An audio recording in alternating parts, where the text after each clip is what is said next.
Hello, what is up, guys? Welcome to another video. Today, we are going to discuss Dragon Ball What If Theories. आज का topic बहुत ही ज़्यादा amazing होने वाला है, तो टॉपिक में जाने से पहले इस चैनल को सब्सक्राइब करें और प्रेस द बेल आइकन और नीचे अपनी फेवरेट सीरीज़ कमेंट करें। आज हम करने वाले हैं इस थ्योरी को अनरैप के अगर Gohan super saiyan 2 beast form जो है वर्सेस वेजिटा ईगो जो नई फॉर्म आई थी right after super Saiyan blue मोरो आर्क में जो रिवील हुई थी कि वेजिटा ने एक टॉप स्पीच इसमें पहना हुआ है और उसके बाल बिल्कुल ही अलग तरह से दिख रहे हैं। इस सीरीज़ में वेजिटा ने बहुत ज़्यादा डोमिनेट किया था मोरू को, जबकि गोकू बुरी तरह से हार रहा था अल्ट्रा इंस्टिंक्ट फॉर्म में। अब जहाँ पे बात आती है सुपर सैयन बीस्ट गोहान की, तो हम ये देखते आ रहे हैं रेडिट्स वाली सीरीज से कि गोहान के अंदर एक हिडन पोटेंशियल है और बहुत ज़्यादा पावरफुल हो सकता है with less training and in less time. So basically हुआ ये है कि रेडिट्स को हमने देखा कि गोहान ने हेडबट मारा और रेडिट्स वहाँ पे जज करता है कि गोकू के बेटे की पावर गोहान की। उसके बाद हमने देखा है कि वेजिटा आर्क में गोहान उसने भी बहुत अच्छा परफॉर्मेंस दी, लेकिन as compared to Cell saga जो कि बिल्कुल बेस्ट फॉर्म थी, मैं भी तब तक बहुत बड़ा फ़ैन था गोहान के सुपर सैयन 2 का। पर दोस्तों एक बात बहुत ही ज़्यादा इग्नोर हो जाती है जो बेसिकली ये है कि इतनी कम ट्रेनिंग में एक्सपीरियंस एंड बैटल स्किल्स जो है वो नहीं अचीव होते जितने वेजिटा और गोकू के पास हैं। नो डाउट वेजिटा और गोकू ने बहुत मेहनत करके ये फॉर्म हासिल की, लेकिन हम ये भी देख सकते हैं कि इसके पीछे कितने ज़्यादा बैटल्स और कितने ज़्यादा स्किल्स, कितनी ज़्यादा फाइट्स छुपी हुई हैं। बेसिकली हम जब भी देखें गोकू को या वेजिटा को, दे ट्रेन हार्ड AF, और हमें ये भी दिखाया जाता है कि गोकू जो है जितनी ज़्यादा मेहनत करता है उतनी ही अच्छी फॉर्म्स अचीव करता है, और एज़ कंपेयर टू वेजिटा जो कि समहाउ हमेशा जो है लेफ़्ट बिहाइंड होता है, लेकिन वो भी बहुत ही पागलों की तरह मेहनत करता है। फॉर एग्ज़ाम्पल जब कैकारोट वेजिटा के कहने पे, जब मैं गोकू की बात कर रहा हूँ कि उसने जब first time super saiyan form ली अगेंस्ट फ्रीज़ा, तो वेजिटा बहुत ही ज़्यादा डिप्रेस था और बहुत ही ज़्यादा ट्रेनिंग के बाद उसने भी सुपर सैयन फॉर्म अचीव की। लेकिन दोस्तों हमें एक बात बहुत ज़्यादा जो है फोकस करनी चाहिए, वो ये है कि इन स्पाइट ऑफ गोकू ने तो 5 सैयन्स की वजह से सुपर सैयन रेड बना था जो SSG भी जिसे कहते हैं, लेकिन वेजिटा ने अपनी ताकत से सुपर सैयन G क्रॉस किया और सुपर सैयन ब्लू बना। ना उसको किसी भी ज़रूरत नहीं पड़ी किसी भी सैयन की या ऐसी वैसी पावर की। तो हमें ये देखा जा सकता है कि वेजिटा जो है बहुत ही ज़्यादा कोशिशों के बाद ये फॉर्म अचीव करता है और बहुत ही ज़्यादा इंटेंस ट्रेनिंग के गो थ्रू करता है, और जबकि गोहान है उसने तो आज तक कभी कोई ट्रेनिंग की ही नहीं। अब बहुत से लोग ये भी कहेंगे कि जी वो हिडन ट्रेनिंग कर रहा था, लेकिन हिडन ट्रेनिंग भी किस हद तक कर सकता है कोई बंदा। अब ये देखना पड़ेगा कि जो गोहान है वो थोड़ी सी ट्रेनिंग उसकी दिखाने के बाद ही उसे एक नई फॉर्म दी जाती है। फॉर एग्ज़ाम्पल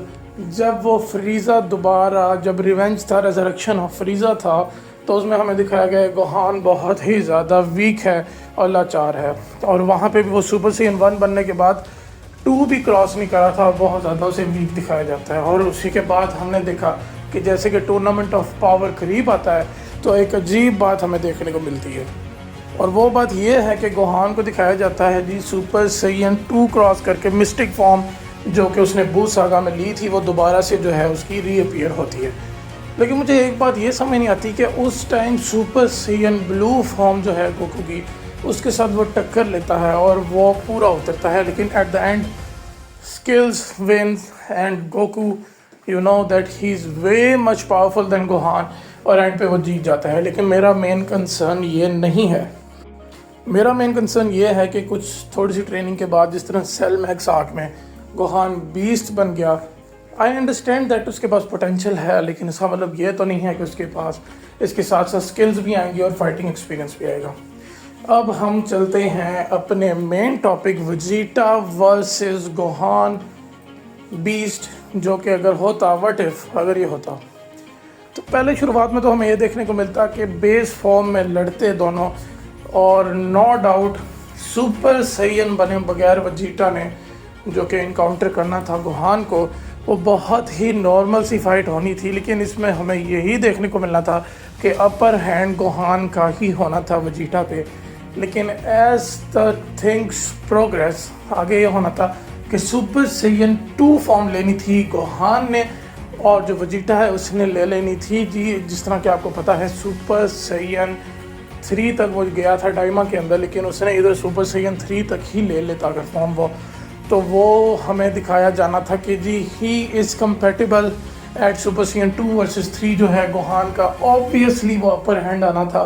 क्योंकि उसके जी अंदर पोटेंशियल है। लेकिन इस सारे सिनेरियो में एक बात जो हम इग्नोर कर रहे थे वो ये था कि जो ये फाइट गोहान की जो बॉडी पे टॉल ले रही थी वो बहुत ज़्यादा था as compared to Vegeta. Vegeta हंस के देखता है उसकी तरफ और वो ये देखता है कि गोहान जबकि पावरफुल होने के बावजूद भी उसका कोई फ़ायदा नहीं, क्योंकि उसके पास फाइटिंग टैक्टिक्स नहीं हैं और वो इतनी आसानी से जो है वो ओवर पावर कर लेगा। लेकिन उसका at the end of the day lack of experience की वजह से उसकी पावर जो है वो वीक होती रहेगी, और ये बात हम इग्नोर कर रहे थे। और वेजिटा तब अपर हैंड ले लेगा।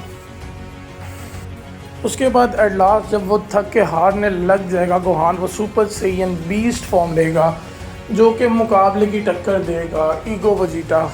ईगो वेजिटा जो है बनने में super Saiyan blue form cross करके उसने, जब वेजिटा ने सुपर सैयन ईगो बनेगा, ईगो फॉर्म लेगा, तो Vegeta will be I think slightly equally match. But at the end of the day जबकि एंड फाइट ये होगी कि गोहान जो है वो उसको मुक्का मारेगा उसके स्टमक में, but Vegeta will over power him and use of instant transmission will be use their, because Vegeta के पास प्लैनेट यार्डार्ड की भी जाके फैसिलिटीज़ उसने हासिल की हुई हैं कि उसने इंस्टेंट ट्रांसमिशन सीखी थी मोरू आर्ट में, हमने देखा। तो eight the end of the day he will use the instant transmission और वो अपना फाइनल फ्लैश लॉन्च करके गोहान को हरा देगा। और उसका एंड यही होगा कि एंड में डायलॉग यही होगा कि गोहान तुम जितने मर्जी पावरफुल बन जाओ, but at the end of the day you will be never better than me, never better than Kakarot, because you didn't train that hard to deserve these potential and things. हाँ, और एक और बात भी Vegeta ने agree की है कि गोहान के अंदर बड़ा पोटेंशियल है लेकिन वो उसको यूज़ नहीं करता, वो वीक है। वो भी इसी वजह से वीक है क्योंकि वो ट्रेनिंग से भागता है। और यही एंड होगा कि ईगो वेजिटा जो है वो अपर हैंड लेगा और वो जीत जाएगा eight the end of the day. और ये सब हम सारे जो है एक्सपीरियंस कर रहे होंगे क्योंकि वेजिटा का जो कॉन्फिडेंस, एक्सपीरियंस और क्या कहते हैं ईगो वेजिटा है वो अपर हैंड इस वजह से भी ले लेगा कि उसके फाइटिंग टैक्टिक्स जो हैं,